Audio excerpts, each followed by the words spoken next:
É um prazer imenso estar aqui com vocês. Eu sou Fábio Inan de Moraes, radio-oncologista, pesquisador, médico, e é um prazer estar aqui ao lado de tantos colegas de prestígio. Então, a gente vai iniciar agora o nosso debate ao vivo sobre a multidisciplinaridade e o futuro do tratamento do câncer. Então, queria convidar todos os nossos colegas para entrarem, para estarem aqui com a gente. E para começar, eu vou fazer alguns comentários, algumas perguntas, e sintam-se livres para comentar, adicionar e participar em todas as perguntas e quando acharem pertinentes. Então, o que a gente viu aqui hoje foram palestras aí falando sobre os grandes avanços do tratamento do câncer nas últimas décadas. Temos um gostinho de como vai ser o futuro da oncologia e como a evolução na ciência e na tecnologia torna o tratamento cada vez mais personalizado e preciso. Os meus colegas também mostraram como as várias disciplinas se complementam para uma maior assertividade, para um melhor tratamento dos nossos pacientes, mas eu ainda assim acredito que a gente tem alguns desafios para que essa multidisciplinaridade aconteça no dia a dia. Então, para começar esse debate aí, para aquecer os motores, eu queria perguntar para vocês quais os desafios desse trabalho em conjunto, dessa multidisciplinaridade, e como que a gente pode melhorar isso? O problema é um problema de base, é um problema de infraestrutura, como que a gente pode melhorar esse contato entre as diferentes especialidades? Para começar, eu queria convidar o Dr. Rodrigo Munhoz para comentar para a gente como ele acha que a gente pode melhorar aí essa interação entre as diferentes especialidades para melhorar o cuidado do nosso paciente. Fábio, antes de mais nada, eu gostaria de agradecer pelo gentil convite para participar dessa sessão. É de fato uma honra poder participar de uma mesa não só moderada por você, mas com a presença do Ricardo, João Vitor, Rodrigo. De fato, é uma oportunidade bastante enriquecedora. O impacto e o papel da discussão multidisciplinar não é algo novo. A gente tem dados cada vez mais robustos em literatura demonstrando que, de fato, abordagens multidisciplinares se traduzem em melhores desfechos para o nosso paciente. Para tentar começar essa discussão, acho que um ponto a se considerar diz respeito ao acesso a equipes multidisciplinares, o que é algo extremamente ainda limitado num país como o nosso, de dimensões continentais. A maior parte dos pacientes, infelizmente, ainda tem seus planos terapêuticos definidos e construídos e executados de forma à margem de acesso a uma equipe de fato multidisciplinar. E a verdade é que no Brasil a gente ainda está caminhando, e está no começo dessa caminhada, na construção dessas equipes e justamente na disponibilização desse acesso a equipes multidisciplinares, é um número cada vez maior de pacientes. E aí talvez a gente tenha, ao mesmo tempo, um desafio, mas uma grande oportunidade nesse fórum de discussão sobre avanços e tecnologia, que diz respeito justamente ao cenário em que hoje nós não necessitamos mais de equipes multidisciplinares em loco, presenciais, para que a gente consiga, de fato, construir um plano terapêutico de um paciente. Então, através de ferramentas de tecnologia, a gente consegue cada vez mais oferecer aquilo que se discute em loco a pacientes que vão receber tratamento remotamente. E isso, de fato, é algo que a gente tem de trabalhar para consolidar no Brasil nos anos por vir. Perfeito, muito obrigado, Rodrigo. Comentários excelentes e é exatamente isso. A gente já tem dado mostrando e a gente tem aí esse potencial de aumentar essa multidisciplinaridade. Queria agora trazer o Dr. Ricardo Terra comentar para a gente também essa importância e como a gente pode melhorar esse contato multidisciplinar. Bom, boa noite a todos. Obrigado mais uma vez pelo convite. É um prazer estar aqui com tantos amigos, com pessoas tão prominentes em suas áreas. Eu queria comentar dois pontos, Fábio, que eu acho interessantíssimos e importantíssimos para a questão multidisciplinar, assim, construindo um pouco em cima do que o Rodrigo falou. Eu acho que o nosso sistema de saúde, por definição, ele é fragmentado. Isso eu estou falando mais sobre o sistema privado, o sistema público é um pouco diferente, mas assim, ele é de uma fragmentação muito grande. Então, não é incomum que um paciente ele faça o exame num lugar, passe em outro, o oncologista está em outro.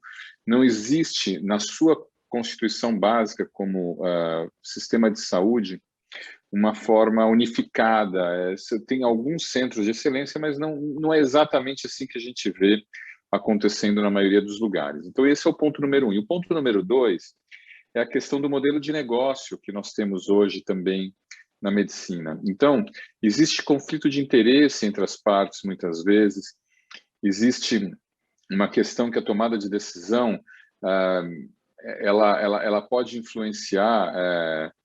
Claro que a gente sempre tem que tentar evitar conflitos de interesse, mas infelizmente eles existem, e essa discussão ela acaba não sendo muito aberta.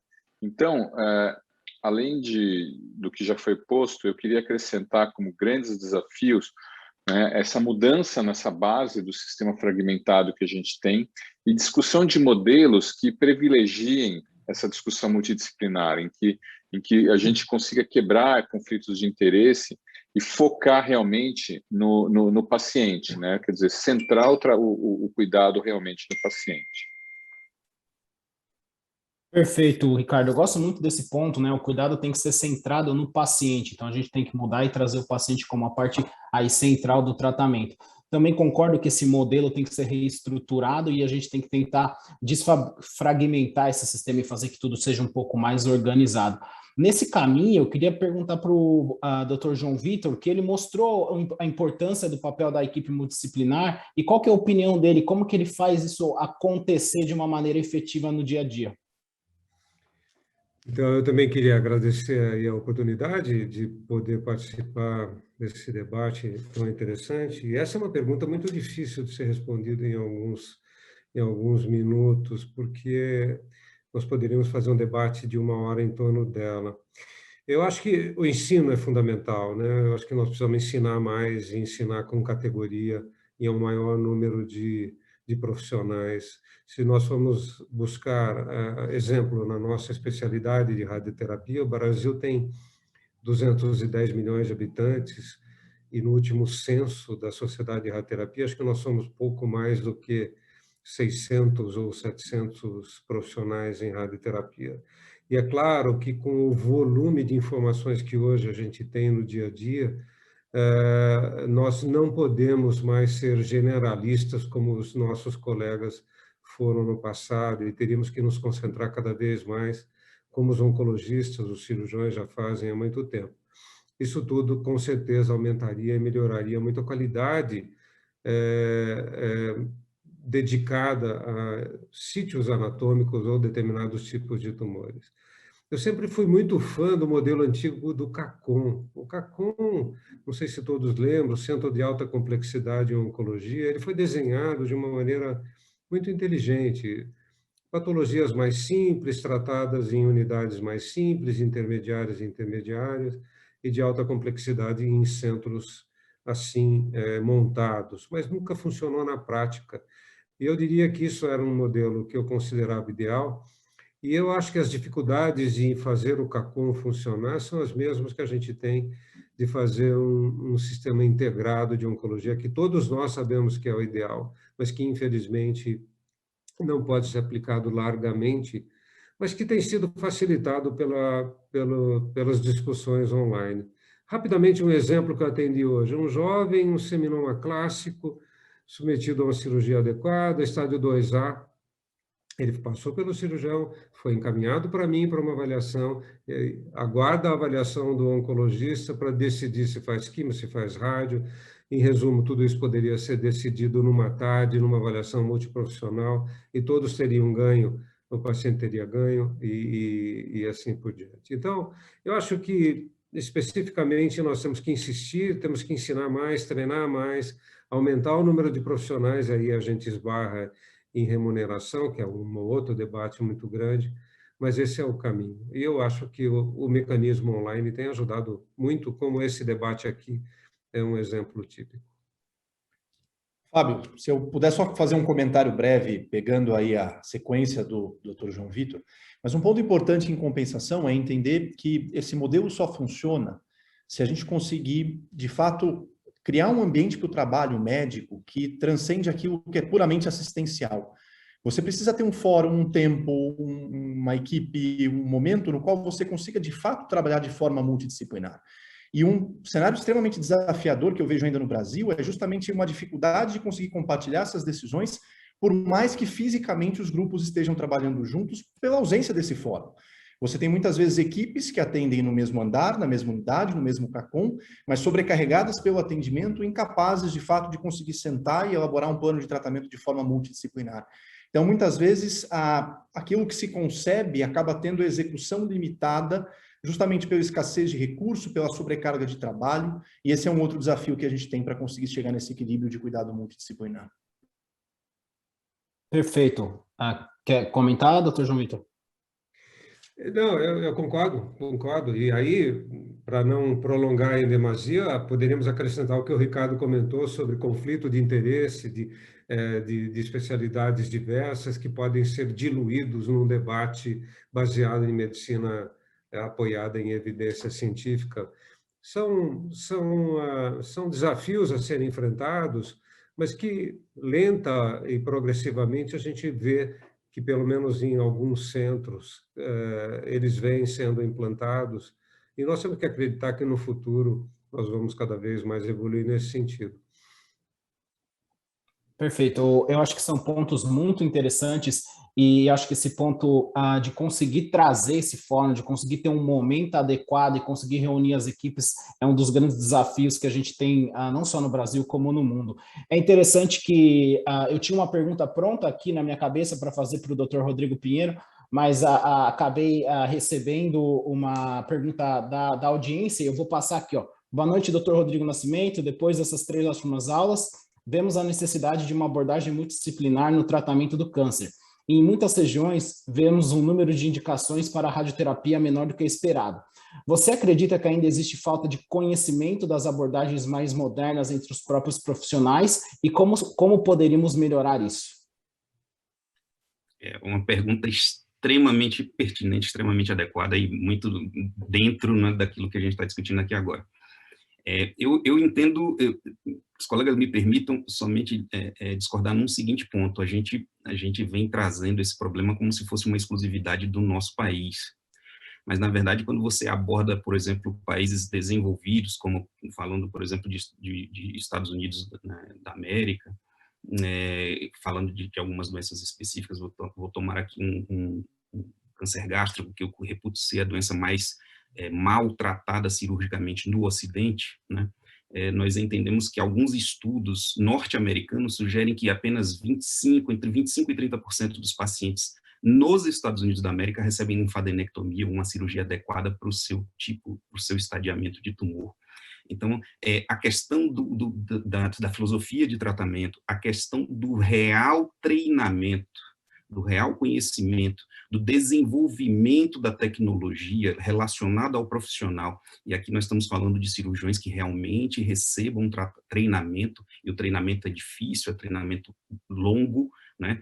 Alguns estudos mais recentes mostram que um cirurgião só está habilitado a fazer uma gastrectomia, voltando ao exemplo do estômago, depois de 5 a 6 anos de formação e pelo menos entre 200 a 250 procedimentos, né, sendo desses 100 como cirurgião principal, como cirurgião staff, né, percebam que existe realmente uma dificuldade nessa agregação de tecnologia. Mas isso não é uma coisa que é inerente somente ao nosso país, ou somente à nossa realidade.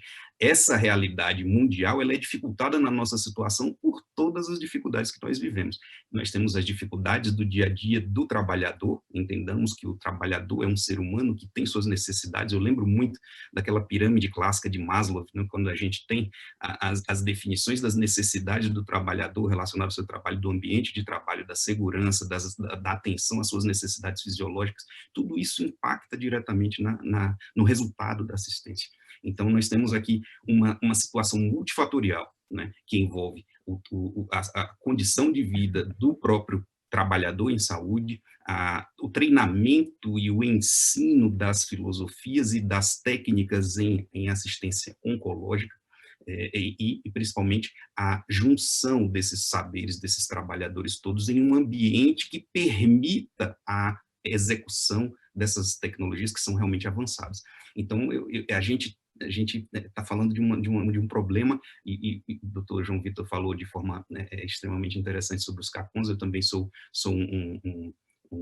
como ele falou na aula dele, eu sou um believer no modelo dos CACONs. Eu acho que os CACONs eles podem nos trazer realmente vantagens fantásticas na assistência oncológica, mas a gente precisa, talvez, mudar um pouco a abordagem de como criar, como abrir ou como construir um CACOM. Lembrando que CACOM não é só a estrutura, o hospital ou a tecnologia dura, né, a presença de equipamentos. Nós temos que ter equipes extremamente afinadas, trabalhando como que em uma orquestra, justamente para que tragamos e exercitamos e consigamos construir, né, essa linha de atenção em oncologia, que é muito complexa.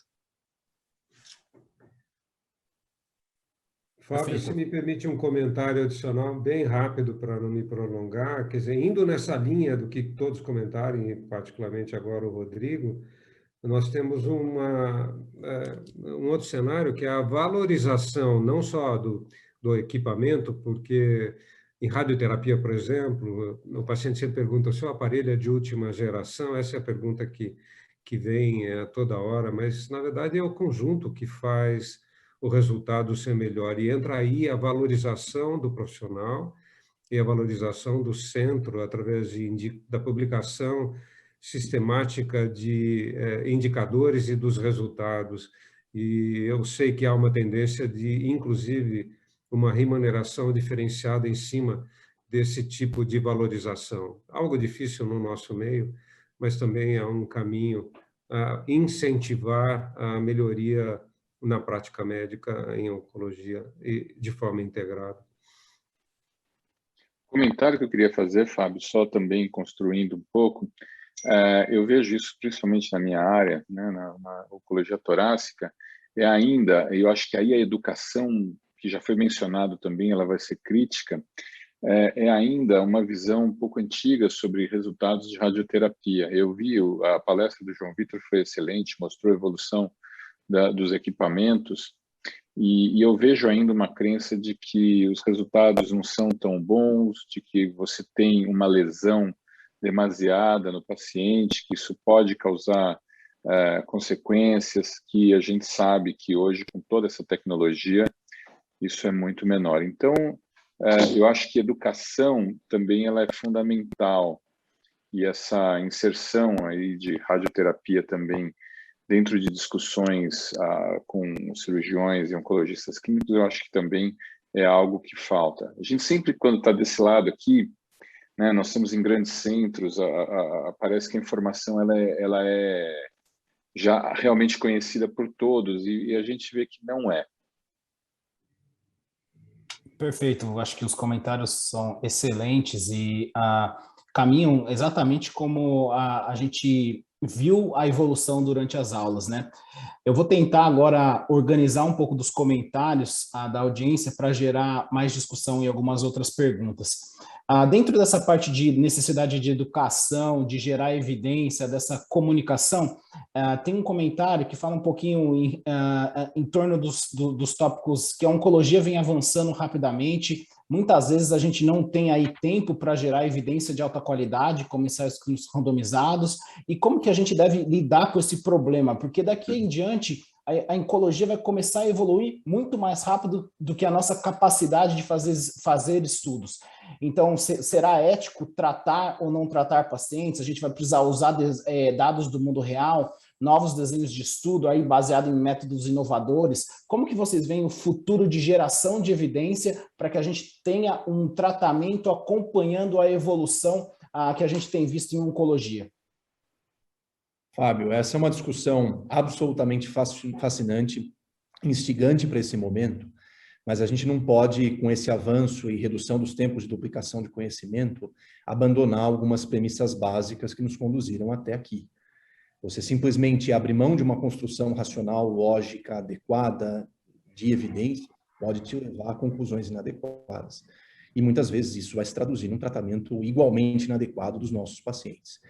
Então, algumas dos pilares que serviram de base para a construção do raciocínio para intervenções médicas em diferentes áreas, eles não podem simplesmente ser abandonados em função dessa maior velocidade de geração de conteúdo, de geração de conhecimento. O que a gente precisa, talvez, é adaptar os nossos modelos de ensaios clínicos para que a gente consiga oferecer respostas de formas otimizadas.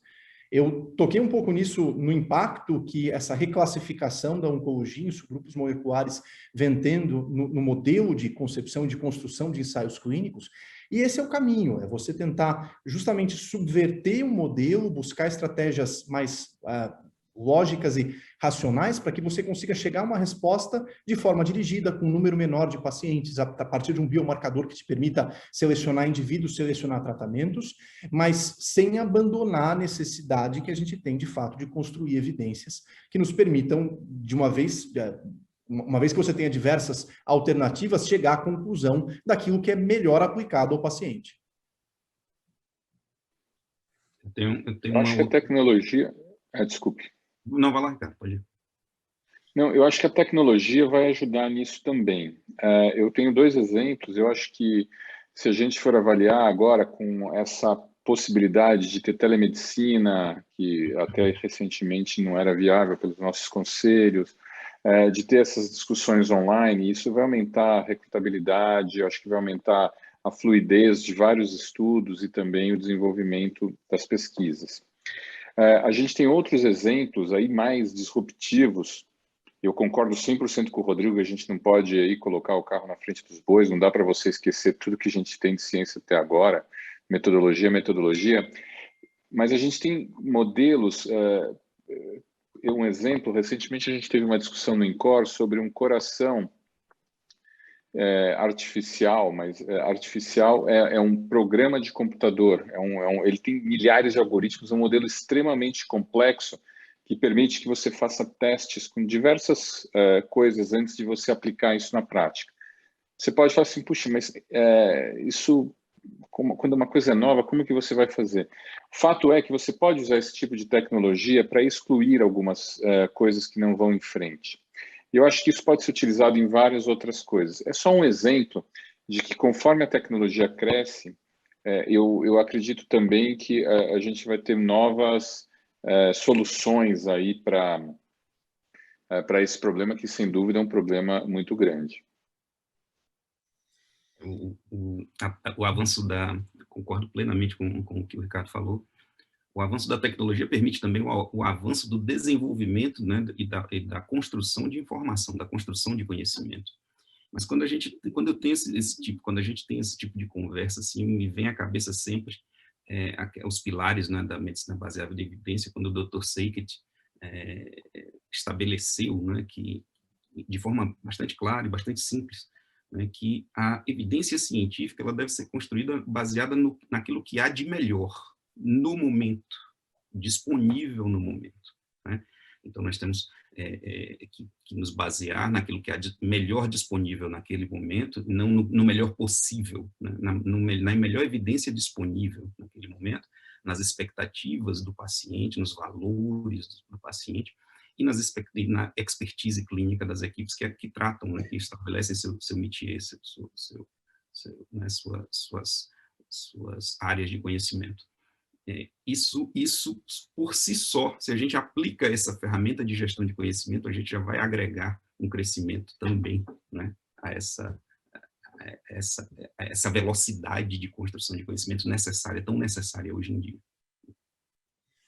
Fábio, eu sempre tentei transmitir de forma muito simples para os residentes, principalmente em épocas onde as condições de trabalho eram muito inferiores àquelas que temos hoje, algo que eu aprendi com a vida, com o passar do tempo. Ou seja, se você não pode participar de estudos, não pode aplicar aquilo que você demonstrou baseado no seu material, o que é ideal, copie aquilo que alguém já fez bem e que está claramente demonstrado na literatura, e escreva os seus protocolos com revisões periódicas apoiado nos guidelines em medicina baseada em evidência. Se você fizer isso e, obviamente, aplicar dentro da sua condição técnica, tomando cuidado de encaminhar para fora quando você não tem a condição para aquele determinado caso, aquele determinado tipo de tumor,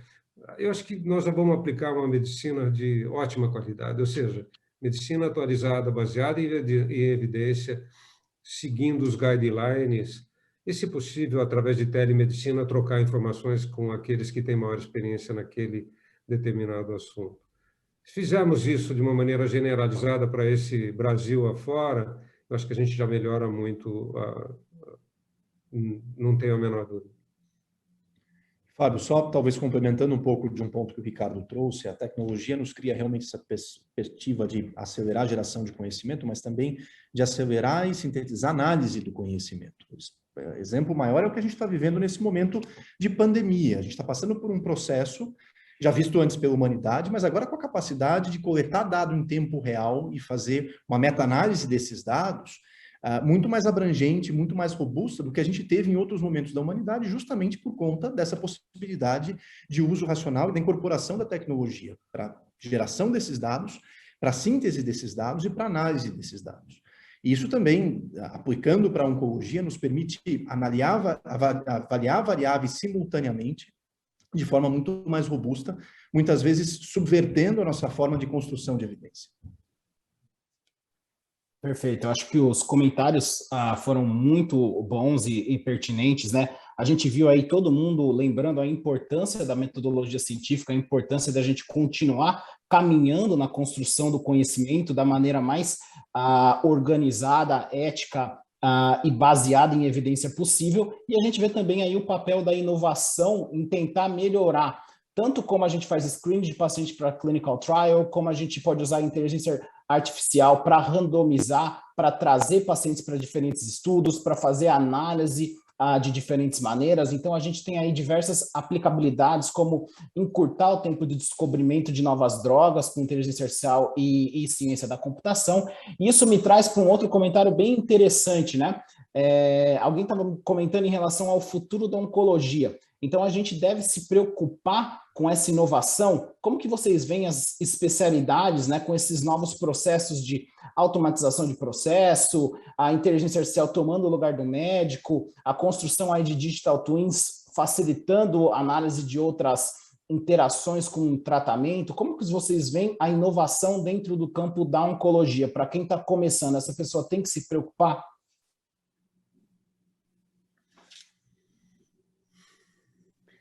Eu acho que assim, isso até eu excluí da minha palestra, uma parte final, porque pela questão do tempo, mas eu coloco uma figura, eu gosto muito de filmes, do 2001, Odisseia no Espaço, em que a gente sempre tem a visão da inteligência artificial em especial, que ela vai se virar contra a gente e destruir a humanidade, porque chega à conclusão que nós somos nossa pior doença, né? Mas assim, a verdade é que a inteligência artificial, em especial, ela está sendo desenvolvida de uma forma muito rápida. E isso vai se alavancar, então a velocidade vai aumentar cada vez mais e vários processos eles vão mudar. Isso não significa que vai substituir o médico e automatizar de forma que a gente não vai existir, mas certamente a nossa forma de trabalho vai ser diferente. Aí cabe a nós como que nós vamos nos adaptar a isso, como é que nós vamos, enfim, encarar essa questão. Não acho que o médico deixará de existir, sempre vai ter que ter uma interface com o paciente, e aí a gente vai ter mais tempo para os nossos pacientes, o que eu acho que talvez seja hoje um problema, né? A gente tem tanto papel para preencher, agora cada vez mais os nossos hospitais ficam com joint commission, etc. E aí a gente chega no posto de enfermagem, você vê, tem 15 computadores, e os 15 computadores cheios, aí colocam mais 5 computadores vão encher também. Você não consegue sentar para também ser mais um enchendo aquele computador. Então, eu acho que assim, os processos que a gente vê se delineando aí com automatização e inteligência artificial, eles vão para evitar, para assim, resolver esse problema que não depende da nossa, enfim, da nossa ação. E acho que aí vai dar mais tempo para a nossa humanidade, assim, humanidade no sentido de ser humano. Então, essa é a minha opinião sobre isso, e eu acho que os novos não precisam se preocupar, porque não serão substituídos, e provavelmente terão mais tempo seus pacientes do que a gente. Eu gosto muito desse comentário final, que a gente vai ter mais tempo com o paciente, né? Porque quando eu falo sobre esse tema, eu gosto de conectar, né, o Deep Learning com o Deep Empathy. Então, quer dizer que o Deep Learning vai ajudar com que a gente tenha mais empatia e mais tempo com o paciente, porque vai liberar tempo de computador e vai liberar tempo de teclado do médico. Então, é exatamente esse ponto. Eu acho que tem que estar preparado para essa mudança, porque isso vai acontecer e vai fazer com que a gente possa, então, interagir mais com os nossos pacientes. Acho que tinha mais gente esperando para comentar e eu queria ouvir das outras especialidades também. Então, especificamente na área de radioterapia, acho que nós temos muita coisa a melhorar ainda e muita coisa a aprender. Eu acho que o hipofracionamento hoje estabelecido era um temor alguns anos atrás, todo mundo tinha medo das complicações de hipofracionar, e hoje ela virou rotina em boa parte dos tumores, e não só pela pandemia, mas pelos seus resultados estabelecidos. Mas aí, indo nessa linha, nós temos muito a aprender em termos de radiobiologia, com doses mais elevadas em curto intervalo de tempo. Nós temos muito a aprender ainda com integração com drogas-alvo, que ainda estamos, eu diria, razoavelmente no início desse aprendizado, e nesse caminho tem muita coisa a ser delineada para o futuro. E fora aquilo que eu mostrei provavelmente no meu penúltimo slide, os caminhos naturais da oncologia, né, de detecção precoce, de detecção de prevenção, de melhor integração entre cirurgia e radioterapia e fundamentalmente entre oncologia e radioterapia. A oncologia realmente teve um avanço fantástico nos últimos anos, e esse avanço não vai parar nos próximos anos, e a rádio tem colaborado de maneira fundamental nesse sentido, e muito tem a ser aprendido nessa área de integração. Fábio, usando um pouquinho da ponte que o Ricardo começou a construir aí, é fundamental entender que o cuidado oncológico envolve um conjunto de competências e habilidades que transcendem o conhecimento técnico. Hoje, talvez num grau ainda aquém do que a gente vai ter nos anos por vir, nós temos ferramentas que nos sintetizam as evidências, que nos permitem chegar a um relativo consenso sobre a solução de determinado problema. Mas o cuidado do paciente envolve presença, envolve atenção, envolve ouvido, envolve a capacidade de transmitir a palavra, envolve disponibilidade, envolve a capacidade de absorver demandas. E essas são algumas capacidades e competências que não podem ser simplesmente substituídas por instrumentos de inteligência artificial, por ferramentas de tecnologia. E por isso, seguindo a linha que o Ricardo iniciou, eu não acho que a gente vai, de fato, ser substituído de forma alguma. Eu acho que a gente vai ter de mudar a nossa prática diária, talvez realmente conseguindo dedicar mais tempo e dando mais valor para essas outras competências que transcendem aquilo que é essencialmente a capacidade técnica, o conhecimento, uma vez que a tendência é que isso fique cada vez mais acessível para um número cada vez maior de pessoas.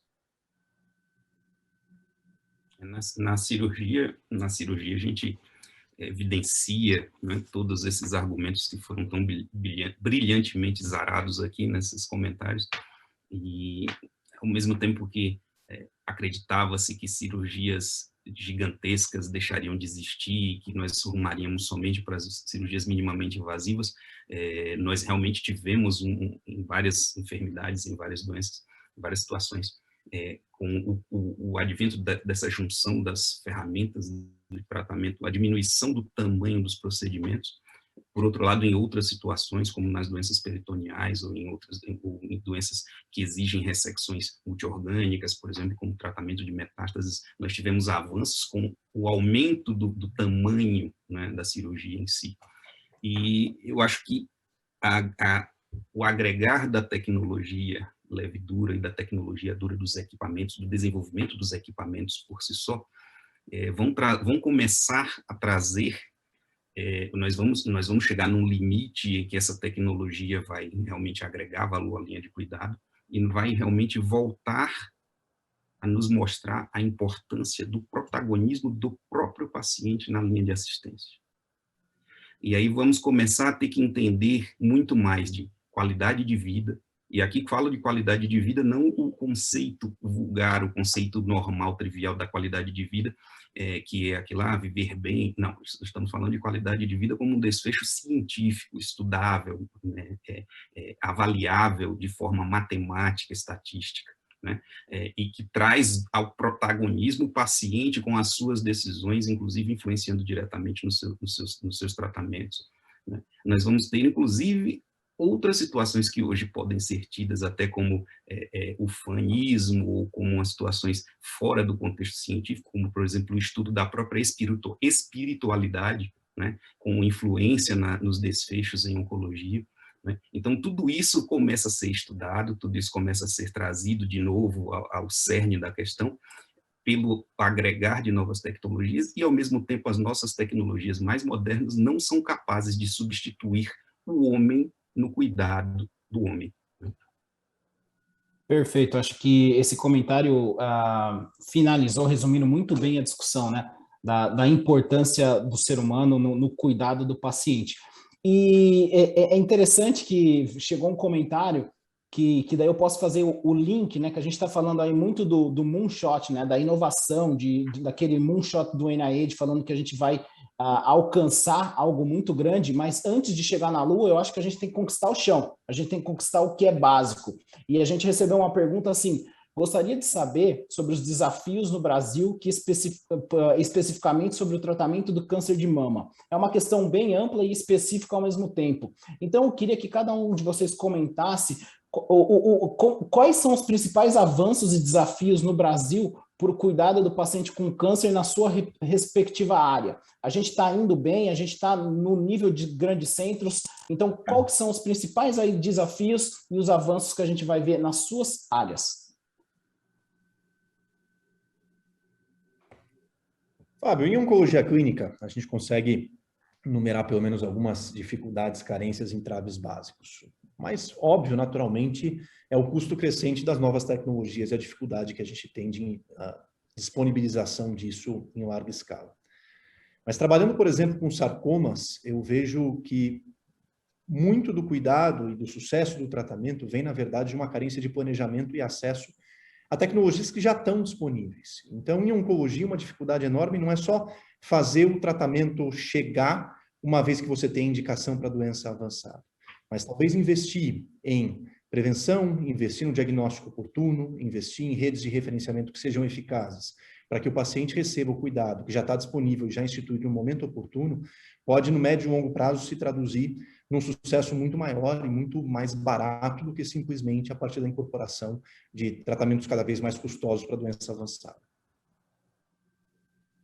Eu achei a observação do Rodrigo extremamente pertinente, extremamente atual, e além da questão do custo, do acesso, são desafios que são inerentes das filas, né, do gerenciamento das filas e das restrições de recursos. A questão da prevenção, ela tem que ser ensinada. A oncologia, o sucesso da oncologia não está no hospital, né? O hospital, quando nós chegamos na prevenção terciária, ou seja, na oferta do tratamento adequado, do tratamento especializado, nós já falhamos em algum ponto, porque a linha natural da doença começa na exposição aos fatores de risco. Se nós podemos usar aqui como exemplo uma coisa simples, que é a atividade física, exercício físico, né? Se nós estimularmos a prática de exercício físico de 160, 180 minutos semanais, divididos como as pessoas queiram dividir, nós podemos reduzir na monta de mais de 20, 25% o risco de câncer de mama, falando especificamente da doença que nos foi perguntada, né? Se nós agregarmos nas escolas, se nós ensinarmos às nossas crianças a avaliar condições mínimas, né, conhecimentos mínimos de como se alimentar, de como praticar atividade física, né, de evitar consumo ou abuso de substâncias mesmo lícitas que causem, que sejam fatores de risco a essas situações de câncer, a vacinação em várias outras enfermidades oncológicas, enfim, nós temos ainda uma série de desafios que talvez não sejam relacionados propriamente a grandes inovações tecnológicas, e sim ao básico que nós ainda não estamos fazendo. Fábio, eu acho que a sua pergunta foi mais dirigida para a mama, correto? E Não, não de uma maneira... pode comentar na sua área de interesse. A pergunta foi feita para a mão, mas para deixar mais aberto, eu deixei que vocês possam comentar na sua área de expertise. Ok, em radioterapia, acho que fica fácil responder. Eu coloquei naquele slide com o mapa do Brasil. Nós temos hoje a metade do número de equipamentos que nós deveríamos ter, mas hoje estamos muito melhor do que poucos anos atrás. Então, a radioterapia vem melhorando tecnicamente. Hoje temos centros de excelência do ponto de vista qualitativo e temos tido cada vez mais um aumento no número de profissionais bem treinados, não só médicos como físicos, mas técnicos, dosimetristas e outros. Mesmo assim, nós estamos longe do ideal, tanto do ponto de vista de número de profissionais, de máquinas e etc. Mas estamos melhor. E quando estamos melhor, nós diminuímos muito a toxicidade do nosso tratamento, que, em particular, em mama, nós evoluímos muito. Para quem vive a oncologia como eu há alguns anos, eu pude acompanhar uma melhoria fantástica da radioterapia em mama, desde melhor definição de volume-alvo, consequentemente redução de complicações graves, como linfedema, pneumonites, até plexopatia braquial, como hoje melhor definição do volume e também regimes hipofracionados que permitem um número de dias menor e maior acesso a outros pacientes, porque liberamos e damos alta mais precocemente. E, indo nessa linha, hoje nós temos a preocupação de proteção coronariana quando irradiamos a mama do lado esquerdo, dessa forma diminuindo uma toxicidade que até então, até alguns anos atrás, ela razoavelmente desconhecida. Então, melhorou bastante, temos muito a melhorar, mas, como eu falei, eu sou um believer, como eu já chamei, e acredito que no futuro próximo nós iremos melhorar ainda mais. Em mama, é um enorme exemplo.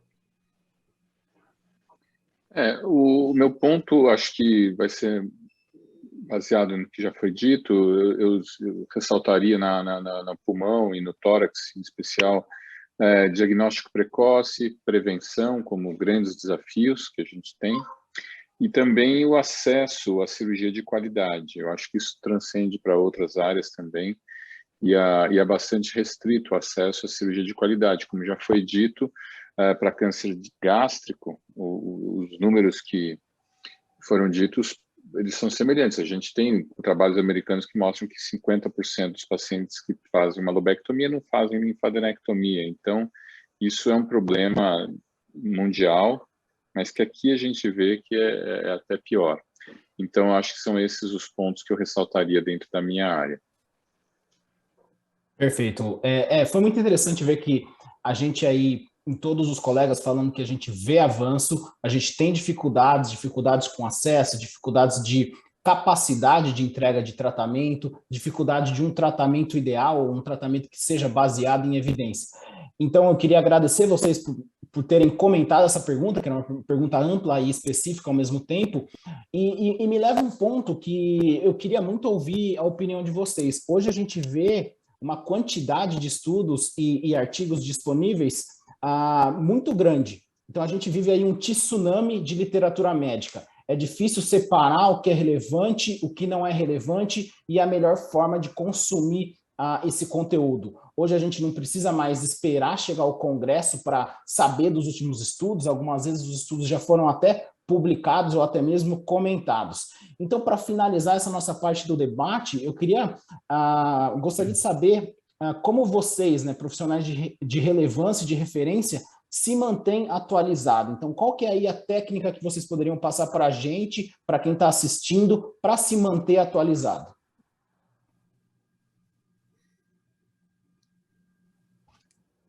Fábio, essa é uma pergunta difícil, porque ela envolve um quê de subjetividade. Cada um absorve a informação de um jeito, seja de forma visual, seja de forma auditiva, enfim. Mas eu ainda acredito que, de fato, os congressos, eles trazem uma possibilidade de renovação, de atualização muito grande, não só pela informação apresentada, que, como você bem pontuou, pode vir de outras formas, mas justamente por reunir naquele fórum a oportunidade de discutir de forma crítica aquela informação nova que está sendo apresentada. Então, naquela nossa curva tradicional de incorporação de qualquer tecnologia nas mais variadas frentes do conhecimento, existe sempre um delta T para maturação e para que você consiga usar aquela tecnologia de forma racional. E eu ainda confio que os congressos justamente se prestam um pouco a esse fim. E um cuidado que a gente tem que ter nessa nossa busca por atualização é não buscar conhecimento de forma leviana. Não é só o título, é só o abstract, ver a notícia no Twitter. É de fato tentar analisar de forma crítica aquilo que está sendo apresentado e ainda buscar um aperfeiçoamento e um aprofundamento na informação que chega, porque cada vez mais a gente tem diferentes canais trazendo informação e é muito fácil que você seja influenciado ou que você perca a sua capacidade de uma análise crítica se você de fato se ativer a uma interpretação leviana daquilo que chega.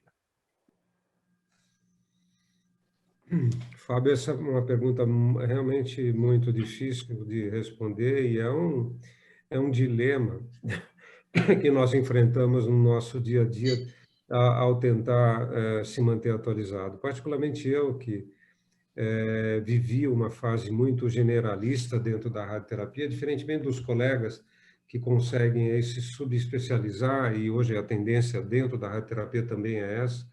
Então, o que eu particularmente faço eu tento me atualizar e dividindo o grau de interesse no assunto de acordo com o seu nível de evidência, em particular em algumas áreas onde eu tenho maior atuação, que é neuro e uro-oncologia particularmente, ou sarcomas e pele, e outras áreas, como eu tenho uma atividade de coordenação de médicos mais jovens, eu tento me manter também atualizado, porém de uma maneira um pouco mais superficial do que aquela nas áreas que eu tenho maior concentração. Mas mesmo assim é muito difícil conseguir ler tudo aquilo que a gente gostaria de ler e ter um backup fantástico para guardar tudo isso. Realmente é um dilema. Hoje eu leio muito mais do que li em qualquer momento da minha vida e mesmo assim eu acho que é insuficiente, apesar de estar mais concentrado em determinados tipos de tumores. Eu particularmente gosto dos congressos, concordo com o Rodrigo. Acho que as mídias sociais, elas nos ajudam a sinalizar, às vezes, algum artigo interessante que passaria batido. A gente tem as revistas clássicas da minha área, que eu sempre dou uma olhada, a gente tem avisos automáticos aqui nos aplicativos, mas já teve artigos que eu fiquei ciente de que foram publicados, muitas vezes porque isso apareceu de alguma forma nas mídias. Então, a gente vê uma mudança nesse sentido, né? Eu concordo também com o Rodrigo que a mídia social é para te alertar, não para você ler lá os 140 caracteres e você concluiu o assunto. Isso é muito, muito superficial. Mas eu acho que serve como uma forma de alerta de que existe aquele trabalho e que aquilo pode ser algo interessante que vale a pena você ver. Eu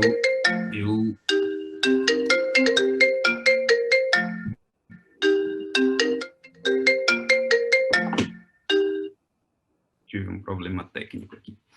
Bem, dentro da minha área, eu acho que nós temos que dividir, basicamente, essa situação de forma bastante clara, né? Todos nós aqui, em algum momento, somos produtores de conhecimento, né?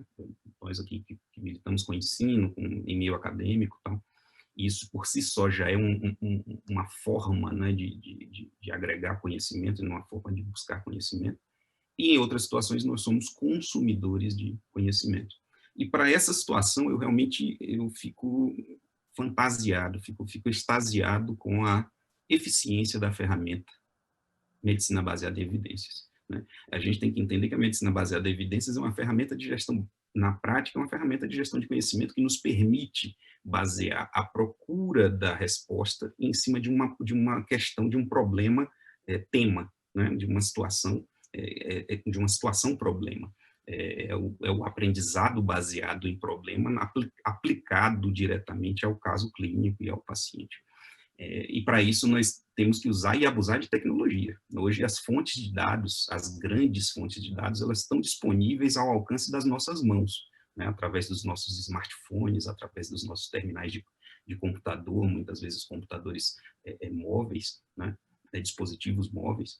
Então, na minha opinião, essa é a grande forma de você buscar a atualização contínua. Se você for produtor de conhecimento em uma determinada área, é pesquisar, estar envolvido em ensino, seja ele ensino acadêmico, né, em nível de ensino universitário, ou ensino em pós-graduação, como, por exemplo, residências médicas. Eu acho que todos nós aqui somos envolvidos nessas áreas, e na pesquisa clínica em si, ou mesmo pesquisa básica. E se somos consumidores de conhecimento, não produzimos, esses conhecimentos não fazem parte das nossas áreas específicas de interesse, que nós usemos a tecnologia para o aprendizado, seja ela telemedicina, seja ela busca em congressos, onde além de buscarmos o conhecimento já pronto, que os nossos colegas já produziram para nós vamos aqui levantar também, junto nessa convivência dos congressos, novas dúvidas e novas situações que podem servir no futuro, né, para a solução de problemas dos nossos pacientes, né, e o abuso das tecnologias de busca e das bases de dados que hoje são vastas e extremamente eficientes no fornecimento de informação. Vale lembrar que eu acho que isso é um ponto crucial.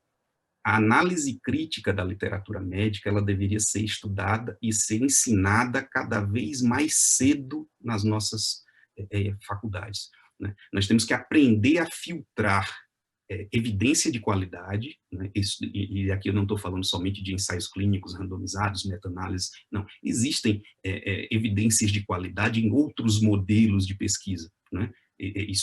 São modelos muitas vezes importantes e que os ensaios clínicos não são possíveis em algumas das doenças ou em algumas das situações que nós vivenciamos no dia a dia, né? E analisar criticamente a literatura médica deveria fazer parte da mais precoce formação do profissional de saúde. Perfeito, Rodrigo. Eu acho que a gente concordou aqui em vários pontos, especialmente que tem muita informação, que essa informação precisa passar por uma curadoria para que a gente possa aí aprender com a literatura. Então, para finalizar, foi um prazer imenso participar desse debate, estar nessa discussão tão importante, né, para nós e para a jornada dos nossos pacientes. Queria agradecer aos meus colegas pelas suas contribuições e insights. Agradeço a todo mundo que nos assistiu, pelos comentários, pelas perguntas enviadas. E agora eu convido todos a saberem um pouco mais sobre como o Câncer em Foco pode continuar nos ajudando a encontrar conteúdo de qualidade, como esse que acabamos de ver nesse evento. Então, fique com a gente e saiba um pouquinho mais sobre essa plataforma. Obrigado.